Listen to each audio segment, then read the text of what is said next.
I'm sure handa na lahat. At salamat sa Panginoon, nakahabol ang Salazar family. Ayan na sila. Tayo na natin bago tayo mag-umpisa.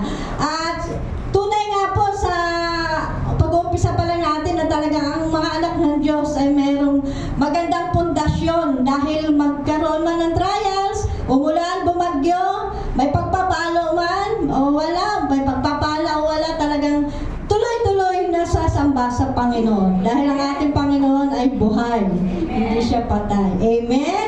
At retadako na tayo sa ating devotion. At bago nga pala tayo mag-umpisa, tayo muna ay dumalangin sa Panginoon. Yes, Father God in heaven, maraming salamat po muli sa umagang ito na kami iyong tinipon sa iyong lugarin upang muli magbigay pa sa salamat at magpuri sa iyo.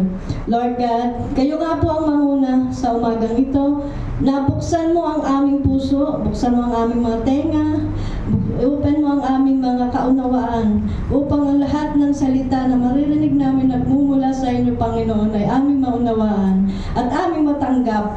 Mataliman o ito o hindi, ito ay dapat namin tanggapin dahil ito ay galing sa iyo. Salamat, Panginoon, ikaw lamang manguna at maitaas sa umagang ito. Banal na Espiritu, gabayan mo kami, ang bawat isa na narito at lahat ng tatayo sa umagang ito. At nawa, samahan niyo kami hanggang sa aming pagtatapos sa umagang ito. Maraming salamat muli, Panginoon, sa pangalan ni Jesus. Amen. Ayan, tumakon tayo sa ating devotion sa Corinthians 3:12 to 15. Ay, ito nga pala ang ating title sa ating devotion, Reward in Christ. Amen. Babasahin ko na po sa Tagalog, 1 Corinthians 3:12 to 15. May nagtatayo na gumagamit ng ginto, pilak, o mahalagang bato. Meron namang gumagamit ng kahoy, damo, o dayami. Makikilala ang uri ng gawa ng bawat isa sa araw ng paghuhukom sapagkat mahahayag sa pamamagitan ng apoy kung anong uri ng ginawa ng bawat isa. 14. Kung ang itinayo sa ibabaw ng pundasyon ay hindi na masunog, tatanggap ng gantimpala ang nagtayo noon. 15. Ngunit kung masunog naman, mawawalan siya ng gantimpala. Gayunman, maliligtas siya, kaya lang ay para siyang nagdaan sa apoy. Amen. Tunay nga po na ang bawat isa ay nagdadaan sa apoy. Ang apoy ay represent sa mga pagsubok sa buhay, mga problema natin, yan ang apoy natin pagdadaanan upang tayo ay madalisay. Kaya sabi ni Apostle Paul na dapat sa leader pa lang dapat matatag na. Kasi unang-una ang leader ng iglesia, sa kanya unang-una pinapadaan ang apoy na dapat maging matatag siya upang ang maituro niya sa kanyang miyembro ay talagang na matuto maging magpagtiis dahil talagang hindi mawawala sa buhay Kristiyano ang paghihirap, pagdurusa, mga problema, trials. Pero gayon pa man nandiyan ang Panginoon na laging gagabay sa atin. Kaya nga dapat ang pundasyon ng isang builders o isang mangangaral, isang pastor, ang building kasi hinantulad sa mga teachers, sa mga leaders ng church na dapat unang-una sila ang matatag upang lahat ng mga miyembro nila or mga tinuturuan ay maging matatag din. Kaya naman, salamat sa Panginoon tayo kasi nakikita natin ang pagbabago, no? Hindi na tayo gatas na lang ang iniinom, kundi talagang yung matitigas na kumakain na tayo ng matitigas upang nasa gayon, kapag tayo ay nagbahagi sa iba, matitigas o talagang paninindigan nila ang salita na kanilang tinanggap. Dahil yun ang nais ng Panginoon. Dahil ang bawat isa sa atin, talagang dapat ang pundasyon natin ay si Jesus. Amen. Kasi kapag hindi si Jesus ang pundasyon natin, masisway tayo kahit maliit lang na problema. Andyan ka na, kahit may konting nararamdaman lang, hindi ka na sasamba kasi nagmumukmuk ka sa... Pero ang tanong doon, sino ba talaga ang pundasyon mo sa pagiging Kristiyano mo? Ayun po, ang hinahantil dito na Apostle Paul ay ang mga leaders. So, lead us by example, ang mga leaders. Para yung mga miyembro, matuto sa kanila, na makita sila, na example sila, at haligi sila ng isang panambahan. Amen. Kaya sa mga trial, sabi niya sa 1 Peter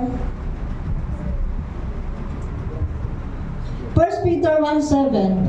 Ang ginto, bagamat nasisira, ay pinapadaan sa apoy upang malaman kung talagang dalisay. Gayon din naman ang inyong pananampalataya na higit na mahalaga kaysa ginto ay sinusubok upang malaman kung ito'y talagang tapat. Sa gayon, kayo'y papupurihan, dadakilain at pararangalan sa araw na mahayag si Jesucristo. Amen. May reward talaga. Actually, dito pa lang sa lupa, nakakatanggap tayo ng reward, di lang natin napapansin. Maliit man yan, malaki, reward yan. Yung nagpapatuloy tayo sa Panginoon, hindi tayo yung atras, sugo, atras, balik. May reward talaga matatanggap. Anong reward? Una palang kalakasan na.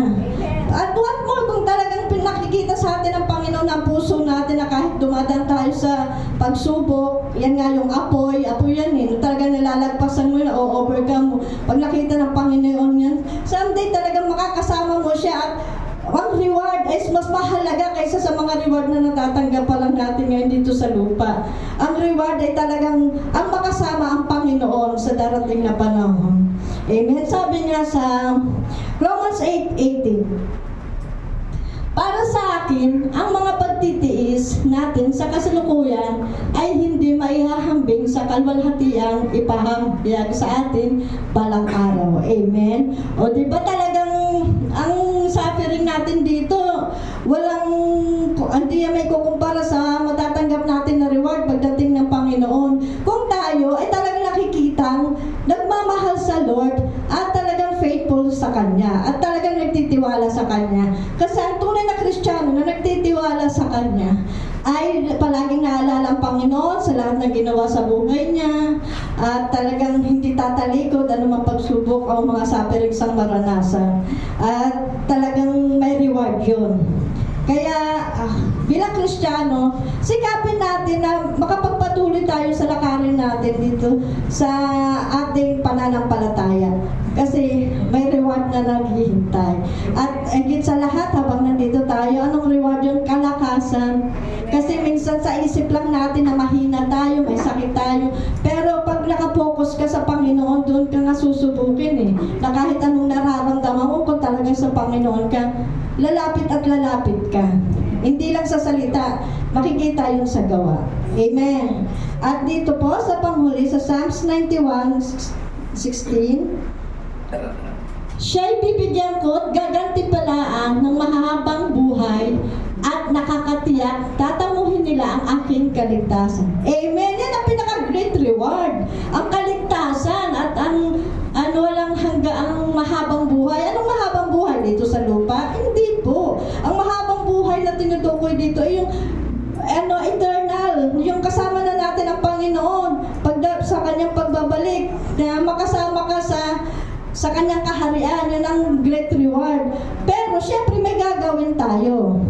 Bilang Kristiyano, talagang papakita natin na hindi na lang naningas kugunan, talagang sa puso natin na mahal natin ang ating Panginoon.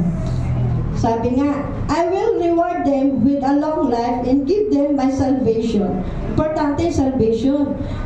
Dahil may salvation din na wala nang kamatayan, di ba? Sa impyerno, kahit gusto mo na mamatay na hindi ka mamamatay, anong gusto mo? Yung ganung habang buhay na habang buhay na kapiling ang Panginoon. The movement of, sabi nga, God's promises a long life to person who trust Him and love Him. So, talagang nagtitiwala sa kabila ng mga sufferings, sa kabila ng mga pagsubok. At kahit pinagdadaan natin yan, talagang may reward. Ang reward talaga lagi nandyan. Nandyan naka-ready na yan eh. What more pagkasama na natin ang Panginoon. Ayan salvation at gantimpala ng mahabang buhay. Mahabang buhay na kasama ang Diyos. Hindi mahabang buhay dito sa lupa. Although mayroon talagang mahabang buhay, siguro may purpose pa ang Panginoon sa Kanya. Pero kung talagang sa ating sarili, tayo lang nakakaalam nun. Kaya finish the race. Huwag tayong hinawa. Continue lang sa journey natin sa Lord dahil ang reward ay nakahanda yan araw-araw at lalo na sa kanyang pagbabalik. Yun lamang po at bibigyan din pa yan about reward sa ating preaching mamaya. Ito lang po ang aking devotion. To God be all the glory.